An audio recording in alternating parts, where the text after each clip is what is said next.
entrou aqui. Boa noite, Marcelo. Tudo Boa bom? noite, tudo bom? Tá me ouvindo bem? Tá tudo Estou te certo? ouvindo perfeito. E você, está ouvindo bem? Tá ótimo. Bom, em Maravilha. primeiro lugar, muito obrigado aqui por aceitar o nosso convite do Music in Rede para bater esse papo.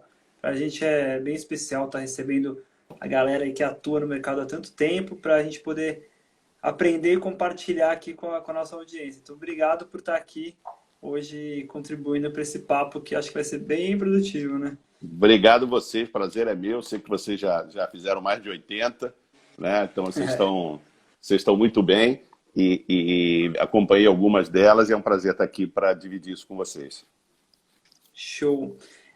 Bom, vamos lá começar o nosso papo de hoje. Antes de entrar nos temas que a gente selecionou aqui, para o pessoal do Music in Rede que não te conhece, se você puder dar uma resumida aí na sua longa história na Perfeito. música, o pessoal Então, saber, a gente vai então falando depois. com prazer. Meu nome é Marcelo Castelo Branco, eu estou no mundo da música há 40 anos, entrei nele aos 17 anos, carregando piano no Teatro João Caetano, curiosamente num show do Gilberto Gil. E passei por várias áreas dentro da música, e área de produção, de marketing, divulgação, gerência de produto, área artística. Depois, enfim, migrei para o mundo do cinema, que são os dois mundos que eu sou apaixonado, música e cinema. Depois voltei para o mundo da música e ainda na área de marketing, depois já presidente com 34 anos. Morei no Chile como presidente da Poligram, voltei para ser presidente da Poligram, depois Universal do Brasil durante 8 anos. Também do Cone Sul, Argentina, Chile, Paraguai, enfim, os países daqui. Depois fui para a Espanha para ser presidente da Poligram, da Universal, também na Espanha e em Portugal, mas baseado em Madrid. Voltei para assumir a EMI no Brasil durante 4 anos e para também assumir a América do Sul e Central. Depois abri minha própria empresa de consultoria e depois entrei na UBC há 5 anos, basicamente, assumi a UBC. Eu digo que eu atravessei o Rio, embora estivesse do lado, né, estivesse convivendo com o mercado autoral, em função de ser das gravadoras, mas para entrar diretamente no mundo da gestão coletiva, onde eu estou hoje, orgulhosamente dirigindo a UBC, União Brasileira de Compositores, que foi a primeira sociedade de gestão coletiva de música do Brasil, está completando quase 80 anos, mas apesar da tradição, o nosso compromisso é com a inovação. Então, eu estou aqui hoje, mas toda a minha vida foi no mundo da música. Durante esse período também fui e continuo trabalhando com o Grammy Latino, fui do conselho do Grammy Latino, do board do Grammy Latino, participo dos comitês e da área financeira, da estratégica do Grammy Latino. E, através da UBC, acabei também, há 1 ano atrás, entrando como presidente do conselho da CISAC, que é a Confederação Internacional de Compositores e Autores Mundial, que representa 230 sociedades de gestão coletiva no mundo inteiro, em 135 países, não só na área de música, na área de fotografia, artes plásticas, audiovisual, enfim, tudo que se refere à criação, e a gente representa mais de 4 milhões de criadores no mundo inteiro. Então, basicamente, em poucas palavras, é isso daí. Um bom resumo. Pouca coisa não é, né? Pouco tempo não é registrado. Ainda quero mais, hein? Eu sempre Viu olho para muita frente, eu coisa, não olho para trás. com certeza você viu muita coisa, construiu muita coisa legal no mundo da música e que bom, porque hoje o nosso tema é um tema bem desafiador, né? Vai falar sobre estrutura de mercado e principalmente a arrecadação de direitos autorais. Então eu acho que é um tema que é uma grande incógnita para grande parte do setor produtivo da música, né? Entender como que funciona o mercado, a estrutura dele, como é a arrecadação de direitos dele. Verdade. E claro que aqui no nosso papo a gente não vai conseguir falar sobre tudo isso, Diego, mas a gente vai com certeza pontuar alguns pontos aí que vão conseguir esclarecer. Se a galera tiver pergunta e quiser ir fazendo, aproveitem e deixa aqui escrito que a gente vai selecionando algumas e a gente faz. Então vamos começar primeiro falando assim, você tem 40 anos de experiência na música, né? Já é Verdade. um bom tempo. Como é que você viveu algumas épocas? Isso é muito interessante, né? Você trabalhou em gravadora grande, você trabalhou agora na Associação de Gestão Coletiva de Direitos, teve consultoria própria, já atuou em produção, já atuou em marketing, tudo relacionado a... Ou seja, você passou, eu não vou falar 360 graus, mas 359 graus aí eita, um barulheiro aqui, uns 359 graus na música. Como é que você está enxergando os processos de evolução do mercado nesse longo do tempo? O mercado brasileiro, claro, né? Lógico. Como que você enxergou que você viu? Qual foi a mudança estrutural que você sentiu nesse momento e o que você espera principalmente para o futuro agora? Quais são as perspectivas?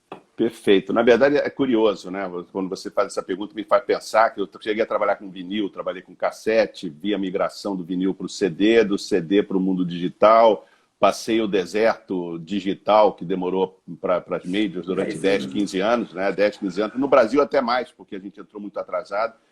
Mas eu sempre vi de maneira muito positiva esse futuro e essa desconstrução de alguma maneira. Depois ela foi traumática, ela deixou muita gente no caminho, principalmente quem não se reciclou, quem não se reinventou e buscou essa oportunidade. O mercado da música ele é muito fértil, ele é muito generoso, porque nenhum outro mercado resistiria a tantas quedas consecutivas durante tantos anos como foi o do mercado da música. Era um negócio morto. Você falava que trabalhava numa gravadora há 10 anos atrás, o cara te dava os pêsames, entendeu? Parecia que o mercado estava morto. Olha, você não tem futuro. E muito pelo contrário, a música sempre tem futuro e hoje está claro que tem muito mais. Você vê, eu acho que o mercado de hoje, ele renasceu pelo digital. Eu sempre lembro que eu estava em 2004 numa apresentação do Steve Jobs em Londres, quando ele apresentou o iPod. Aquilo, para mim, foi uma das linhas divisórias da minha carreira. A partir dali, eu comecei a acreditar que tinha futuro de novo, né? Que tinha um futuro em voltar a transformar a música numa coisa sexy, numa coisa atraente. Foi o que fez, primeiro com download e hoje com o streaming. O streaming, para mim, é uma redenção. Eu não digo nunca mais que ele vai durar, quanto tempo ele vai durar, porque os modelos de negócio hoje são muito dinâmicos. Mas ele destruiu as fronteiras rapidamente, que eram um dos grandes problemas do mundo da música, e principalmente ele destruiu a limitação na distribuição. No mundo físico você tinha limitações gigantescas na hora da distribuição, você tinha taxações, você tinha que construir estoque, tinha que construir uma reserva para maus pagadores, enfim, você tinha uma série de barreiras que hoje você não tem mais.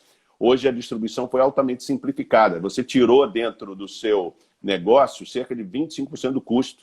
Simplesmente você aboliu 25% do custo de fabricação, de distribuição, simplificando ele dessa maneira através do streaming. Hoje você tem a capacidade de distribuir absolutamente para o mundo inteiro, instantaneamente. Você tem cerca de 30 milhões de fonogramas disponíveis em cada uma dessas plataformas digitais.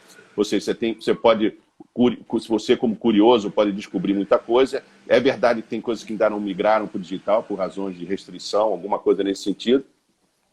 Mas a principal contribuição desse novo mundo, comparado com o que eu vivi no século passado, e eu insisto sempre, e eu acho que vocês, de certa maneira, são parte disso, essa iniciativa que vocês estão fazendo aqui no Música em Rede, é que o mundo da música no século passado era um mundo de poucos protagonistas. Eu tive a sorte de ser um deles, numa gravadora, que eram basicamente as gravadoras e colateralmente as editoras. A editora era, então, o primo pobre da gravadora.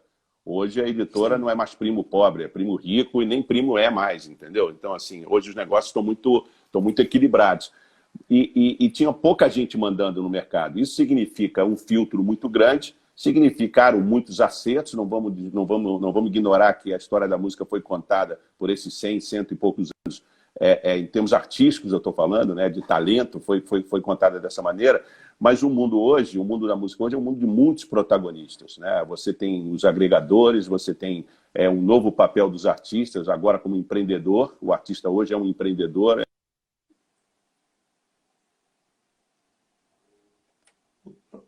Voltou, não sei se... Foi um telefone que tocou aqui. Então Ô Marcelo, vou te fazer... Opa, acho que tocou de novo o seu telefone. Esperar um pouquinho. Meu telefone que alguém está insistindo aqui. Eu sei, alguém toca, você tem que desligar. Chatinho. Legal que você puxou esse gancho. Não tem problema, a gente está acostumadíssimo aqui. Então, na verdade, esse processo todo, no fundo, eu acho que ele tem uma razão clara, que é uma palavra, a internet, né? Conexão. Não tenha dúvida.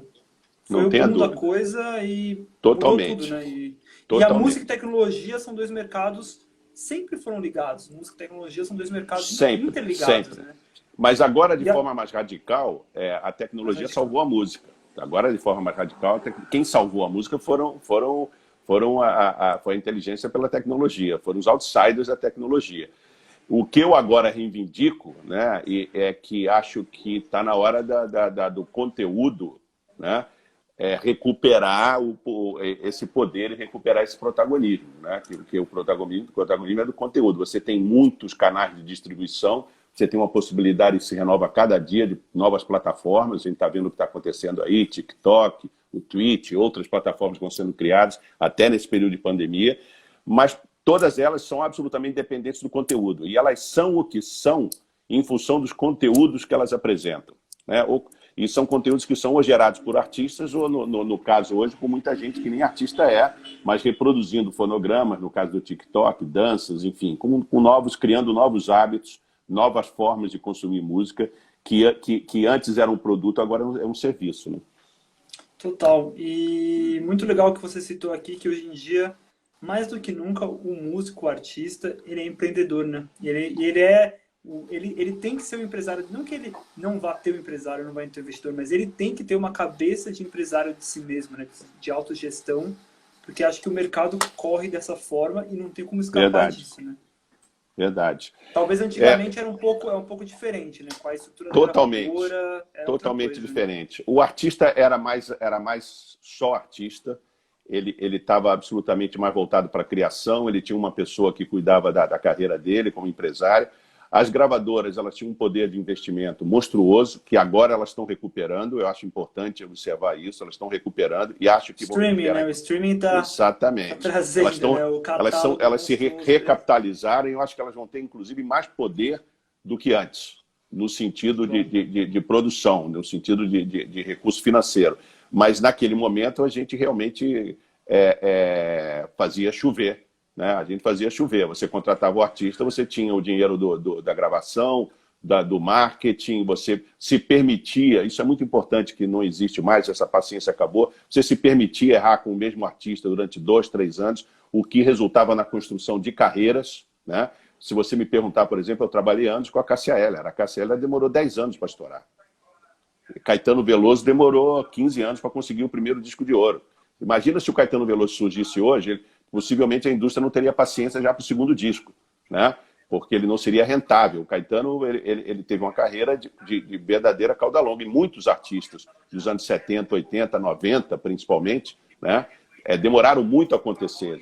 Inclusive, a gente tinha um hábito de dizer que determinados segmentos, como o próprio rock and roll, aconteciam no terceiro disco, no terceiro ou no quarto disco. Entendeu? Então, acho que isso é muito importante observar. Mas hoje o artista é um empreendedor, é um gestor da sua própria carreira. Começou em função de uma necessidade e agora em função de uma oportunidade para entender melhor o mercado. Sim, eu acho que essa parte talvez seja a mais... Tem alguém falando aí. Tá passando um carro da pamonha aqui atrás, é mole? Não tem o que fazer, né? Aqui passa de manhã, aí é à noite, né?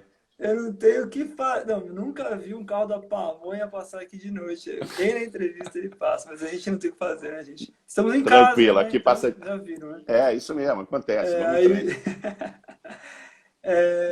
Bom, eu acho que é muito legal pontuar isso com muita clareza, porque isso, de alguma forma, o mercado independente, esse crescimento do mercado independente, esse declínio que teve, né, da indústria da música após anos 2000, com o download, com as plataformas de download, ele é muito interessante, né? Porque ele deixou um buraco no mercado e esse buraco começou a ser preenchido de alguns lados. Foram pessoas que começaram a criar conteúdos, começaram a crescer na internet. Antigamente a gente tinha um monopólio, onde você viveu isso muito melhor do que eu, porque eu era uma criança, mas você pode me corrigir se eu estiver errado, que ou você era de uma gravadora, ou a sua chance comercial no mundo da música era praticamente nula. Nos anos 80, né? Você tem razão, principalmente no Brasil, mas se você for pensar lá fora, né, e por isso que eu acho que as coisas acontecem de maneira cíclica, né, vários grandes selos começaram como apostas independentes. A Motown, ela foi comprada pela Polygram no final dos anos 80, 90. A Island, por exemplo, eu sempre brinco, eu sempre tenho esse exemplo, né? A Island, que foi um grande selo, foi comprado pela Polygram também. O Chris Blackwell, ele tem ele fez muitas coisas, mas ele fez 2 coisas na vida. Ele descobriu U2 e Bob Marley. E se você descobrindo essas 2 coisas, você não precisa fazer mais nada, né? Você pode descansar. E uma vez eu me lembro que eu estava em Hong Kong numa convenção internacional da Polygram e eu estava com jet lag, estava todo quebrado, eu tenho a mania de olhar para baixo. e eu estava de smoking, todo paramentado, e eu olhei para baixo e tinha um cara, eu falei, tem um cara com smoking e sandália havaiana. Aí eu, pô, comecei a subir o meu olhar e falei, quem é esse cara que está de sandália havaiana numa recepção em Hong Kong, né? Aí eu olhei, era o Chris Blackwell. Aí o cara olhou para mim e falou, Chris Blackwell, ele pode fazer o que quiser, ele descobriu o Bob Marley e o YouTube. Ele podia estar pelado ali na festa, que não tinha problema nenhum. E era um selo independente, entendeu? Então, assim, as grandes iniciativas no século passado também aconteceram de coisas independentes, de selos independentes, de histórias independentes. Então, acho que também está se reciclando nesse sentido. Depois foram adquiridos por grandes gravadoras, conglomerados, como acontece hoje também. Você vê que alguns agregadores foram absorvidos por grandes gravadoras, enfim.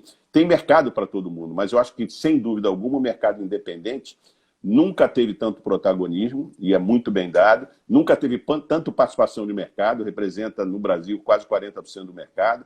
Fora profissionalismo, né? Hoje em dia também é profissionalismo, né? Muito, conseguiu se capacitar, né? Ter ferramentas, ter equipe. Exato, democratizou muito e você tem muita gente preparada, muita gente brilhante em todas as áreas, entendeu? E eu acho que as áreas elas se complementam, é muito enriquecedor para todo mundo ter competição, ter concorrência. Isso é que faz de você um melhor profissional, entendeu? Em todos os sentidos, inclusive do ponto de vista artístico também.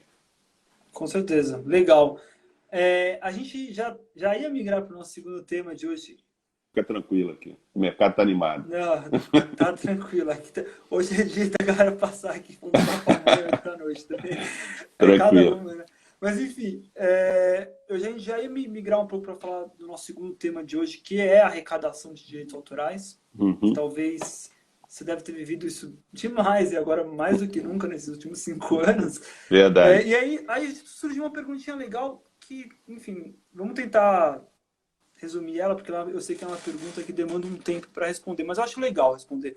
O @overgaba perguntou, boa noite, poderiam falar da arrecadação de direitos autorais em execuções de streaming? Me parece que as editoras e distribuidoras só repassam os royalties do fonograma. Tem umas questões aí a serem... Na verdade, as editoras, se quiser falar, né, Marcelo? Mas assim... Falo, lógico. Não seria bem exatamente isso, né? Mas se não. quiser resumir também...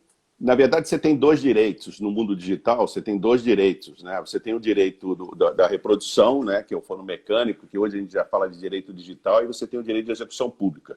O direito de execução pública é pago pelo ECAD ou pelas 7 sociedades que eu represento. Na verdade, é cobrado, é recebido pelo ECAD e pago pelas 7 sociedades que eu represento. O direito de reprodução, ou você recebe através da editora, que você, enfim, tem contrato, ou diretamente através dos agregadores, com quem você também tem contrato. Basicamente isso, entendeu? Então, assim, são 2 direitos diferentes que você tem que estar bem atento, porque às vezes você pode estar recebendo só um e não está recebendo o outro.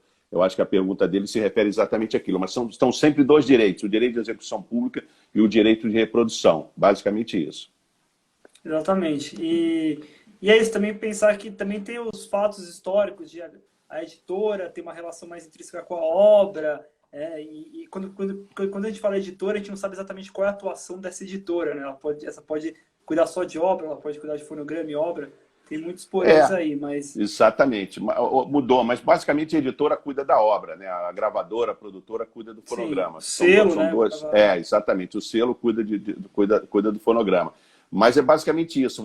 O que acontece é que a questão digital no Brasil, como eu disse antes, entrou com atraso. Ela entrou 7 anos depois de entrar no restante do mundo. Eu comecei a trabalhar com a Apple... 7 anos? 7 anos depois. 15, né? Que o Spotify chegou, né? Foi isso, né? Então, para você ter uma ideia, a Apple entrou... Eu comecei a trabalhar com a Apple em 2004 na Espanha.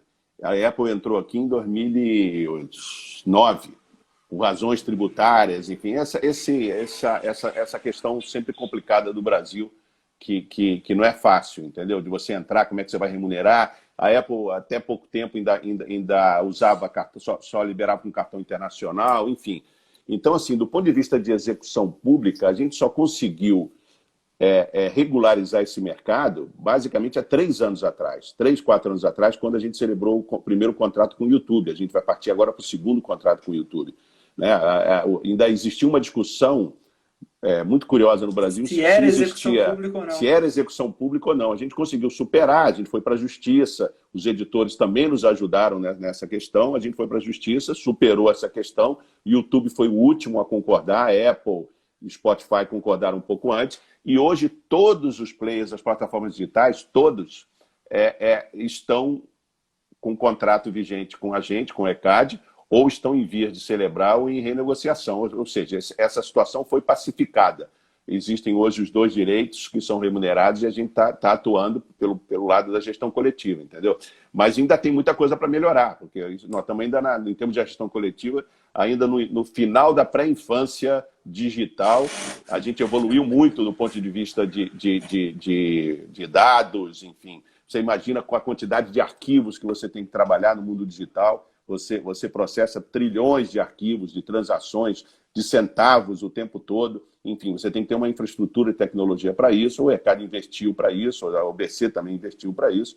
Enfim, outras sociedades também. E então a gente vai evoluir muito nisso. Eu acho que os próximos 3 anos vão ser ainda melhores nesse sentido, mas tem que ficar muito atento. Total. Olha, eu não tenho tanta idade, mas também não sou tão novinho. Eu passei muito perrengue na minha época de registrar o ISRC no... Nem registrava não tinha Apple, então não registrava, tinha que abaixar um software para colocar no Windows. E hoje o sistema digital de você ir lá e gerar um ISRC online é uma coisa assim surreal, né? Que era uma dificuldade, né, antigamente. Era uma dificuldade. Uma das coisas, um pedacinho disso tudo que o digital fez, já cortou um problemão, assim. Verdade. Você tocou num ponto muito importante, que é o ponto da documentação, né? Da documentação correta. Muita gente reclama, eu não recebo dinheiro, eu não recebo isso, não recebo aquilo. E muitas vezes eu pergunto, mas você pelo menos cadastrou a tua obra? Você documentou essa obra numa das 7 sociedades de gestão coletiva?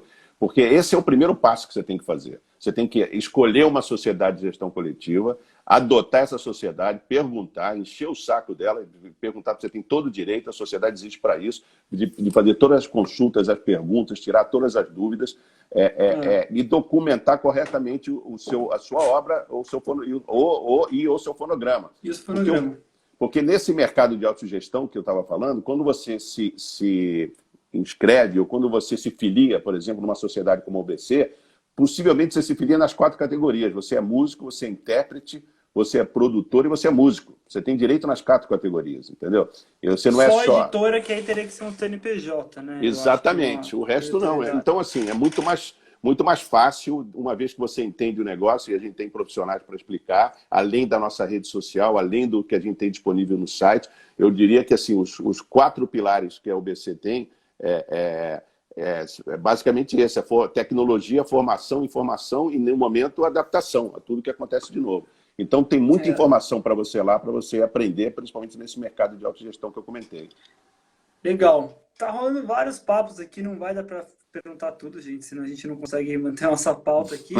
Mas perguntaram uma coisa que eu já ia perguntar. Então, vamos pegar essa pergunta aqui, que é nessa arrecadação de direitos autorais, esses processos todos que a gente está falando, essas dificuldades que sempre existiram estão melhorando, mas vão existir. Com certeza, eu sempre, quando eu dou aula também, eu sempre falo, olha, com a tecnologia, se você tiver todo o seu registro pronto desde cedo, você vai estar em tanto ISRC, em tanta obra, que daqui 30 anos isso é um pé de meia, isso é uma aposentadoria, isso é tem toda a razão. Patrimônio. O seu direito autoral é seu patrimônio, né? Não físico, mas ele existe, ele rende. Então, acho que é super importante trazer isso para o pessoal, saber que quanto antes se legalizar totalmente, mais tranquilamente vai viver para o futuro. A maior tristeza, e você deve ter visto isso muito mais que eu, é a pessoa chegar numa certa idade e ter visto quanta coisa que ela criou e que ela nem recebeu, tudo errado, dos registros. Infelizmente, a gente vê muito isso. A gente vê muito isso. E aí, o que você falou, que eu acho que a grande maravilha do mundo digital é que a transparência, ela não é um bônus, ela é um componente natural, porque assim, a distribuição é direta, né? E aí, como você falou, você cria, você produtor, empreendedor, autor, você cria o seu catálogo, cria a tua história digital hoje, completamente digital, né? Quem nasceu nesse mercado, basicamente está começando a criar a partir de agora, e daqui a alguns anos você tem tudo isso ali pronto. Então, vai ser o teu patrimônio, o teu ativo, durante toda a tua vida, e depois que você morrer, 70 anos para os seus herdeiros, entendeu? Então, assim, não é brincadeira, é uma coisa que você realmente tem que se preocupar, cuidar com muito carinho, com muita atenção, porque representa não só o valor cultural, o valor de obra, o valor de tudo que representa, nesse sentido, mas o valor econômico também. Valor patrimonial, legal. E aí, puxando outro aspecto da arrecadação de direitos, a gente tem que falar de política, porque Uhum, intrinsecamente a gente tá, o ECAD, né, ele é outorgado aí por uma lei federal para atuar do jeito que ele uhum, atua, conselho executor uhum, privado, né, o pessoal sabe. uhum, E tem várias polêmicas em relação à arrecadação de direitos autorais, e aí puxaram uma aqui, né? Que é aqui uhum. do momento pandemia, porque ela começou no começo da pandemia, a gente achou que tinha vencido, achou que tinha vencido, eu falo aqui como coletivo e grupo, porque Lógico. todos aqui trabalham com música e eu imagino que todos concordam que os autores e detentores dos direitos autorais dos fonogramas e obra merecem receber pela sua música tocada em qualquer espaço e lugar desses grandes conglomerados econômicos, principalmente. E aqui Uhum. ele fala, o que você acha da hotelaria não querer pagar o ICAD nos quartos dos hotéis, alegando que é um ambiente privado do hóspede? Vai ser essa. Pode falar, tem até uma coisa legal para falar aí também, mas manda bala. Na verdade, assim, esse direito é um direito que está consagrado no mundo inteiro. Na Europa agora acabou de ter uma decisão reconfirmando tudo isso, e é muito curioso, porque grupos internacionais que estão no Brasil, bandeiras de hotéis internacionais que pagam esse direito lá fora, aqui fingem que isso não acontece, entendeu? Ou assistem passivamente os grupos locais tentarem limitar esse direito. Assim, o quarto não é meu, o quarto de hotel não é meu. Entendeu? Eu durmo uma noite e vou embora. Quem dera que todos os quartos do hotel que eu dormisse foram meus, eu estaria milionário hoje, entendeu? Então, não é propriedade privada, não. Você está ali de passagem. E ali, assim como está à sua disposição coisas que você não consome, você pode ter uma toalha, mas você não toma banho, pode ter um sabonete, mas você não usa os dois, pode ter, enfim, tudo que ele coloca ali, a famosa posta à disposição, você está pagando por isso, você hóspede está pagando por isso, entendeu? No caso da música também é assim. E existe essa falácia, não, mas você já está pagando você já está pagando o Spotify, se você está ouvindo através do seu dispositivo, são duas coisas completamente diferentes, direitos Diferentes. completamente diferentes, competências completamente diferentes. A questão da frequência coletiva em lugares públicos, porque o quarto de hotel, tudo bem, na hora que você está lá dentro, você, teoricamente, não entra ninguém. De vez em quando ainda entra, né? Entra sem bater, para arrumar, ainda tem esse perigo, apesar de você colocar aquela plaquinha lá fora. Mas essa resistência parece dar a entender que o grande problema do turismo e da hotelaria no Brasil é a cobrança do ECAD. E a gente cobra 60 centavos por diária em função de taxa de ocupação que o próprio hotel nos passa depois de um tempo, ou seja, a gente acredita na informação do hotel, que nem sempre é verídica, né? Além disso, existe uma inadimplência tremenda dos hotéis no Brasil, quase 60% dos hotéis no Brasil não pagam. Quando eles falam que não, a gente respeita o direito autoral, isso também é um pouco hipocrisia, porque quando você respeita, você não teria 60% de taxa de inadimplência, entendeu? Então, essa questão hoje é a questão da hora, é a questão do dia, pode ser que amanhã a gente tenha outra etapa, né? A gente tentou, e a gente está sempre aberto ao diálogo, a gente está sempre aberto a conversar com a questão do hotel. Eu acho, e nós todos entendemos, que não pode existir divórcio entre música e turismo, que um depende do outro, que a música é um Na ativo verdade, né, nacional. Marcela? Não vou falar só no Brasil, mas, putz, a gente falou isso muito com quem foi mesmo. Até, não sei se foi com o Marcos Preto, com o Felipe Simas, não me recordo agora, que alguém falou, cara, música e turismo Porra, são áreas que tem que andar junto no país, não totalmente. separadas, não tem que estar brigando. A gente devia estar fazendo planos em conjunto, entendeu? Se você Dialogando vê e fazendo planos em A conjunto. Coreia do Sul, o turismo e a música, o K-pop só tá onde tá, porque o governo sul-coreano, por meio da sua Secretaria de Turismo, investiu na Totalmente. música, né? Investiu na exportação, na importação de profissionais, enfim. É uma Não, pena isso se mesmo. você olhar, na época que o ABBA vendia o que vendia, ele chegou a representar 4% do PIB da Suécia. 4%. Cara, Então, nossa, você tem caramba, ideia, o sabia. que representa a música e o entretenimento para o PIB americano ou para o PIB europeu, que a Europa é o berço ainda da nossa cultura, né? Então, assim, tem que ter esse diálogo, tem que ter essa positividade do diálogo, entendeu? A gente está aberto para esse diálogo. A gente só não pode, assim, existe no Congresso, na Câmara hoje, quase 1000 projetos de exceção ao direito autoral. E querem encaixar todos eles numa medida provisória de urgência, resgatando uma emenda, enfim, uma PL lá de 1997. Desde quando uma questão de 97 pode ser considerada urgência em 2020, em plena pandemia, quando a gente não tem nem a condição ideal de dialogar, de conversar, de trabalhar com eles e buscar uma forma de diálogo, porque os encontros não são presenciais, entendeu? E assim, né, Marcelo?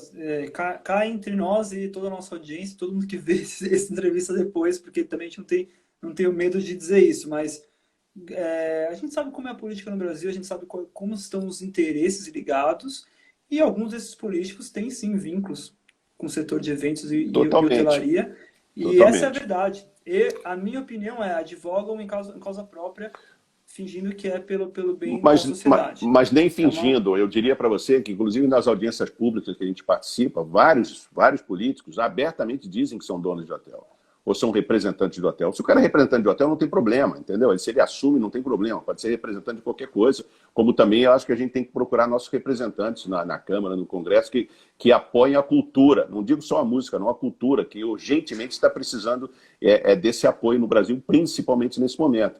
A nossa posição é uma posição apartidária, né? Você olha do lado da UBC, a gente representa 40 mil autores, titulares de direito, que têm posições políticas diferentes. A nossa missão é defender os direitos autorais. Essa é a nossa missão e esse é o nosso mandato que nos é dado por esses titulares. Mas, assim, existe... O grande problema é que você tem muitos interesses contra o direito autoral ou demonizam o ECAD, por situações que já prescreveram, já acabaram. O ECAD hoje tem uma administração completamente aberta, evoluiu bastante, é considerado um dos principais órgãos de arrecadação no mundo inteiro. É um modelo de arrecadação que está sendo replicado na Inglaterra, na Austrália, na Ásia, enfim, porque a gente cobra todos os direitos, porque senão seria impossível 7 sociedades cobrarem os direitos. Então a gente tem que defender esse modelo, logicamente nós temos que melhorar, exercemos autocrítica, tem muito para melhorar sempre, como qualquer pessoa, qualquer negócio que se preza. Estar aberto a críticas faz parte, e ouvir críticas é o nosso trabalho, mas acho que a gente tem que se defender e tem que defender os direitos de quem, enfim, de quem nos passa esse mandato, entendeu?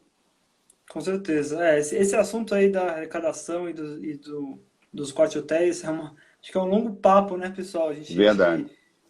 A gente podia ficar aqui horas falando sobre isso, mas de qualquer forma, é isso, né?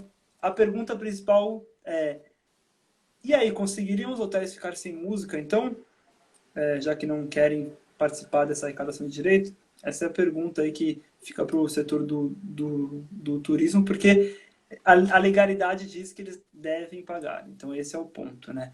Mas, bom, vamos lá, vamos avançar. Mas a gente tem várias, enfim, pareceres e decisões favoráveis a essa questão para a gente no STJ, enfim, por isso que eles estão tentando passar através de uma medida provisória para tentar eliminar essa questão. Mas a gente está atento, lutando. Jurisprudência, né? Exato, mas aberto ao diálogo, entendeu? A gente não está querendo impor nada, a gente está querendo conversar, entendeu? E se eles quiserem conversar, nós estamos abertos para isso. E aí, só para o pessoal ter uma dimensão, qual que é mesmo a expectativa?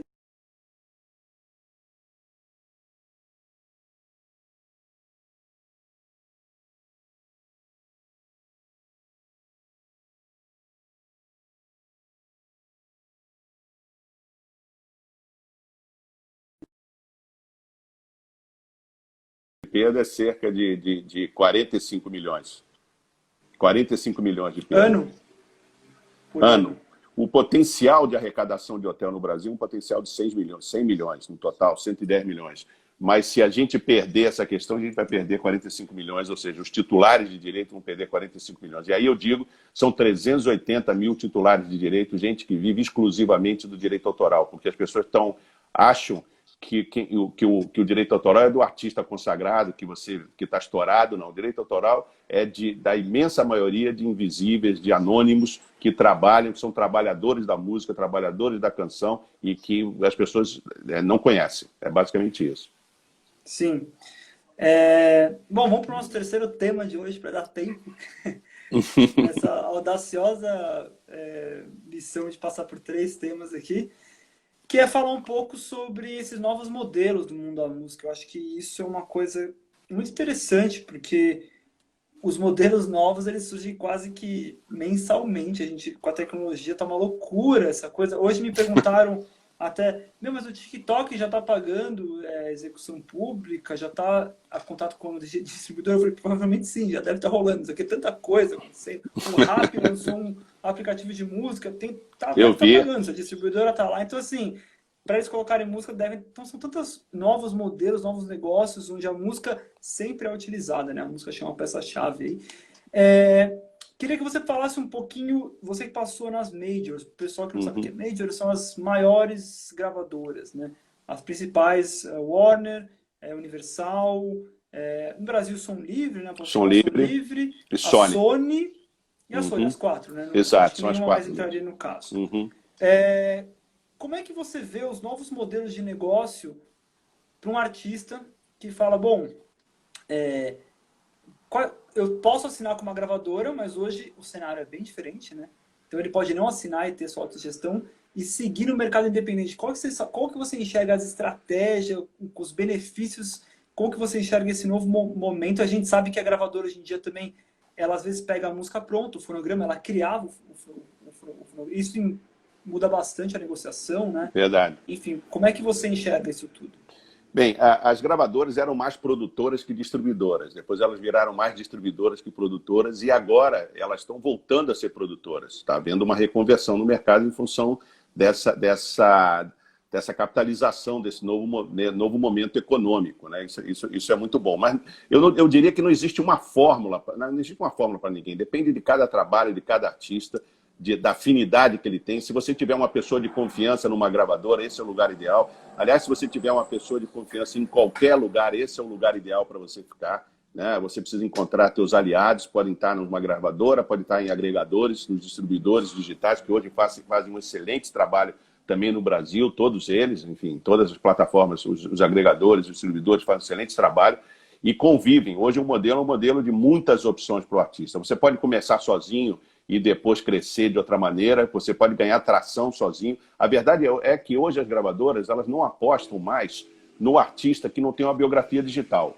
Isso é um fato. É muito difícil alguém acreditar a partir do zero. Eu comecei numa indústria que acreditava no artista a partir do zero, não existia nada. No máximo existia o palco. Você ia, porque o grande teste do artista é o palco, é a vida real. Né? E para mim continua sendo, quando você migra do online para o offline, você pode ter uma presença maravilhosa online, mas se você não tiver uma presença offline, se você não lotar shows, se você não tiver carisma na hora do palco, você não existe. Você existe ali e depois essa biografia digital vai desaparecer, porque de uma certa maneira a internet é um grande banquete de novidades, né? E de amenidades também. O que é importante hoje, amanhã é mais ou menos e depois da manhã é esquecido.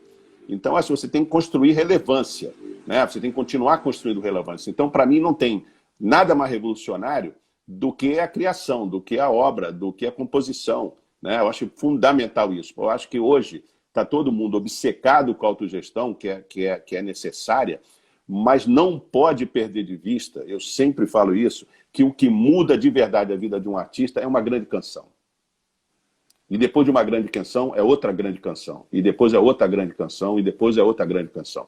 Se você olhar os grandes artistas, eles construíram uma obra de longevidade, né? Uma obra que ficou e que atravessou o tempo, que ainda hoje a gente está ouvindo, né? Isso é muito bonito, quando você atravessa a obra, e a obra continua contemporânea. Você ouve determinados discos ainda hoje que são modernos. Só que eu acho que hoje tem uma imensidão de talento, eu sou muito, novamente, pouco nostálgico, muito positivo, tem uma imensidão de talento disponível. Tem tanta gente talentosa nas redes sociais e em todas essas plataformas que você está falando, tem tanta gente de valor e tanto trabalho interessante em toda parte do Brasil. A música brasileira é de uma riqueza impressionante. Existe hoje um trabalho muito apurado na questão das letras, existe um crescimento também na questão da composição. Enfim, eu acho que a gente está vivendo um momento espetacular e está vivendo a véspera de grandes movimentos musicais no Brasil. Já estão acontecendo em algumas áreas, mas eu vejo que a gente está amadurecendo muito, muito rápido. Os artistas precisam de tempo para amadurecer. Você vai ver grandes artistas precisaram de tempo para amadurecer. Você nem sempre constrói isso no primeiro disco, na primeira música. Às vezes até melhor não, porque você pode ter muito artista que acontece numa canção ou uma artista que depois não roda. Também às vezes não é bom, né? Aquela subida muito rápida é meio perigosa, que depois que desce é pior para levantar, né? Exato. E outra coisa, existe um momento hoje no Brasil extremamente relevante para um artista contar, observar e examinar. Existe um momento hoje que grandes cronistas, né? Se você pensar em Chico Buarque, Milton, foram grandes cronistas musicais da sua geração. né? E tem gente fazendo isso hoje, tem Emicida faz isso brilhantemente hoje, né? Tem grandes compositores, posso citar aqui vários, entendeu? Tem grandes compositores, assim, tem gente como Silva fazendo um trabalho maravilhoso numa outra Sim, área que eu também sou fã absoluto. Aí você tem a Anitta, que tem outra metodologia de trabalho e tá atravessando fronteiras, enfim. E você tem muita gente interessante. A gente fez o projeto Impulso na UBC e tá ali o Romero, o Mulamba, o Canto Cego. Mulamba, né? Mulamba eu acho legal, espetacular. Eu vi o Impulso, acho que foi nascer em São Paulo. Exatamente. Alguma coisa, né? O show do show. Palco lá. O show dos três, e pô, acho os três maravilhosos, cada um na sua praia. E Mulamba, eu acho que pô, tem uma proposta espetacular, feminina, corajosa, sabe, contemporânea, verdadeira, incômoda. Porque eu acho que a boa música, ela é incômoda também. Eu acho que a música tem que ter o poder de incomodar. Eu cresci sendo incomodado pela música. Eu escolhi o mundo da música porque eu fui incomodado por ele no bom sentido, pelos grandes letristas, pelos grandes artistas, a pensar o meu tempo, e continuo fazendo isso e buscando novos artistas que me fazem pensar. É bonito isso que você disse, né?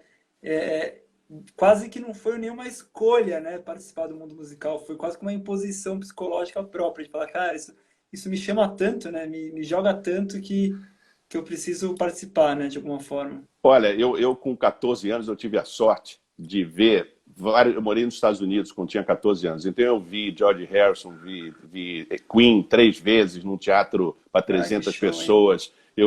Eu vi, enfim, tudo que você possa imaginar, Paul McCartney, Pink Floyd, enfim. Então, naquele momento eu decidi, eu quero participar desse mundo. Eu não queria participar como artista, nem como músico, enfim, eu sei que eu tenho um bom ouvido, de reconhecer talento, mas eu queria trabalhar nesse mundo porque eu queria contribuir e é essa contribuição que eu me dedico na vida até hoje. É maravilhoso, né? Porque também é isso. Eu acho que tem uma premissa meio estranha no Brasil. Eu ia falar muito errado, nada é errado, né? Nada.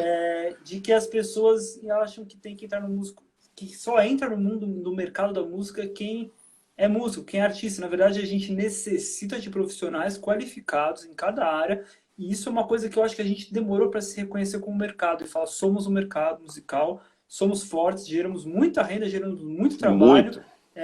Geramos o mais importante, cultura, felicidade. Exato. Enfim, geramos para além. Então, eu acho que eu sinto... Olha só, para você que estudou Direito, que foi advogado e que trabalhou nessa área, né, que você me falou, o maior AIR do mundo, um dos maiores AIR do mundo, era advogado, era o Clive Davis, era advogado. E olha a construção de carreira dele, quando ele foi para Arista, quando ele foi para Columbia Records, e começou e criou o movimento de soul music, rhythm and blues, depois rock and roll com Santana, e está vivo até hoje trabalhando, porque também tem isso, tem esse estigma. Tem o estigma do cara que é muito novo e tem o estigma do cara que é muito velho. A gente tem que parar com essa babaquice. Entendeu? Sabe? A gente tem que ter contribuição, tem que ter muito mais mulher no mercado. A gente está precisando, e hoje tem gente maravilhosa, tem produtores, tem a Constança, tem gente que está articulando no mercado. Eu acho que a gente está num momento riquíssimo do mercado. Por isso que eu tenho certeza que a gente está na véspera de grandes coisas para a música brasileira. Eu sou muito positivo nesse sentido. Sim, e esse movimento todo da quarentena, do Black Stories, enfim, trouxe uma nova onda, no mercado musical, né, de principalmente dar espaço, porque com certeza é mais um mercado, né, que é dominado, enfim, por brancos e como todos os outros. E eu acho que realmente eu também vejo com bons olhos daqui 2020. Eu acho que a coisa pode mudar e vai mudar. E fico feliz, eu fico empolgado que você tem a mesma visão que eu. O pessoal fez várias perguntas aqui, não tem como responder tudo. A gente tem 5 minutos só, gente. Aqui até o Pimulo fez uma pergunta muito legal, mas não vai dar tempo. Que quais estão sendo as medidas mais eficazes para os artistas mais antigos que precisam migrar seu patrimônio e receber por ele nessa nova era, principalmente em relação a contratos da época? Olha, Pimulo, até vou te responder essa aqui. Eu vou falar, nunca é um ex-advogado, eu sou quase um ex-advogado, porque eu só trabalho com música, só gravando, etc., produzindo, mas... Cara, eu consegui reverter uns contratos antigos aí, eu mesmo, para artista grande. Então tem via judicial aí que rola, não sei se o Marcelo tem alguma indicação. Além da via judicial, tem via negocial. Eu acho que existe uma sensibilidade nesse momento para entender que alguns contratos mais antigos, enfim, podem ser revistos. Eu acho que a questão é conversar. Para mim, a primeira tentativa é sempre a conversa. Total. Né? Eu acho que papo, né? Às vezes a gravadora já... Eu já falo, beleza, pega de volta a sua obra, né? Seu fonograma, tudo algumas não, né? Então a gente tem que dar uma olhada ali. Bom, a gente está chegando ao final. Essa live poderia ser uma live dupla, que o pessoal está realmente mandando muitas perguntas. Mas é isso, né, gente? Também é bom ter começo, meio e fim, como tudo na vida. E para encerrar aqui, eu vou pedir os canais dos projetos para o pessoal seguir. Eu sugiro os canais da UBC Music, né? UBC Música, né? O Instagram da UBC Música, o site da UBC, União Brasileira de Compositores. Ali tem muita informação, vocês podem buscar, ali tem muita informação de importante para você que está no mercado de autogestão, de tudo que está acontecendo no mercado, de como você trabalhar com a gestão coletiva, de como você gravar teu videoclipe, como buscar melhores resultados, enfim, você vai encontrar um mundo de informações ali nas redes da UBC, de qualquer maneira, da UBC, União Brasileira de Compositores. A gente cita muitas matérias da UBC, inclusive, aqui no nosso programa. Fico feliz. Coisa legal. Fico gente, feliz. Essa live vai ficar gravada no nosso IGTV, já vai para o nosso YouTube, e a gente vai chamar o Marcelo num podcast com mais uma pessoa, então vai rolar um podcast, procura lá o Música em Rede nos streamings, tocadores de podcast, tem vários episódios legais pra caramba, vai sair toda sexta-feira, sai um novo, e a gente vai fazer um papo com o Marcelo, com mais uma pessoa também falando um pouco sobre esse assunto, que eu acho que dá corda aí, né? Tem muita coisa para falar. Mas vai ficar no IGTV agora, se quiser mandar para alguém ter uma setinha. Marcelo, aqui me diz qual que é a sua música de indicação para nossa playlist colaborativa aqui do Música em Rede. Olha, eu vou pedir para você programar qualquer música da Mulamba, entendeu? Vou deixar para você aí, eu sei que você já tem bom gosto, você coloca na playlist uma música da Mulamba em homenagem ao projeto Impulso, que a gente terminou agora com Canto Cego, Mulamba e Romero. E vou deixar essa missão para você. Qualquer música do Mulamba vai me representar bem. Já coloquei uma aqui. Show de bola, Marcelo. Obrigado, pessoal. Obrigado você. O Rodolfo vai bater um papo com o Mauro, que é da Máquina Produções, que trabalhou com o Mó. Cara, legal pra caramba, Benegão, enfim, muita gente, Karina Burr. É um cara bem legal aí da produção. Uma novidade, essa é a nossa última semana de lives, porque a gente tá aqui há 5 meses fazendo isso, e o Música em Rede está se transformando, e vai vir muita novidade boa em breve. O Música em Rede está se migrando para outros lados. Amanhã tem nosso programa de rádio na Brasil Atual, para quem é de São Paulo, 98.9 FM. E na internet, se você procurar lá, Rádio Brasil Atual, você consegue ouvir o nosso programa com lançamentos da música brasileira. Sexta-feira sai nosso podcast novo com a Beth Moura, que passou por aqui, com a Carol Jafé, 2 feras da produção executiva, gente muito competente, muito legal. E semana que vem começa o nosso curso Music Rio Academy, o antigo Vivo Rio Academy, nosso curso online, lançando sua música da gravação ao streaming.